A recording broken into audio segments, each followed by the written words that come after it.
سید الشہداء حضرت امام حسین علیہ السلام کا فرمان ہے، ظلم کے خلاف جتنی دیر سے اٹھو گے اتنی ہی زیادہ قربانی دینی پڑے گی۔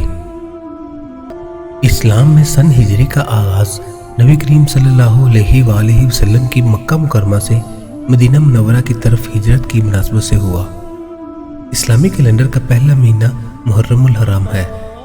یقیناً محرم الحرام کا مہینہ عظمت والا اور بابرکت مہینہ ہے، اور یہ ان حرمت والے مہینوں میں سے ہے جن کے بارے سورہ توبہ کی آیت نمبر 36 میں اللہ رب العزت کا فرمان ہے، یقیناً اللہ کے ہاں مہینوں کی تعداد 12 ہے، اور یہ تعداد اسی دن سے قائم ہے جب سے آسمان و زمین کو اللہ نے پیدا فرمایا۔ ان میں سے 4 حرمت و ادب والے مہینے ہیں۔ یہی درست اور صحیح دین ہے۔ تم ان مہینوں میں اپنی جانوں پر ظلم و ستم نہ کرو، اور تم تمام مشرکوں سے جہاد کرو جیسے کہ وہ تم سب سے لڑتے ہیں، اور معلوم رہے کہ اللہ تعالیٰ متقیوں کے ساتھ ہے۔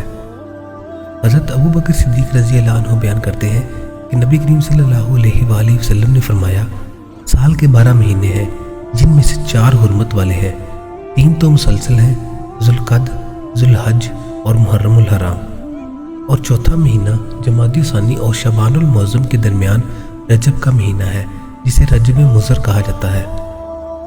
واقعہ کربلا میں امام حسین علیہ السلام اور آپ کے اصحاب و انصار کی شہادت بھی اسی مہینے میں ہوئی۔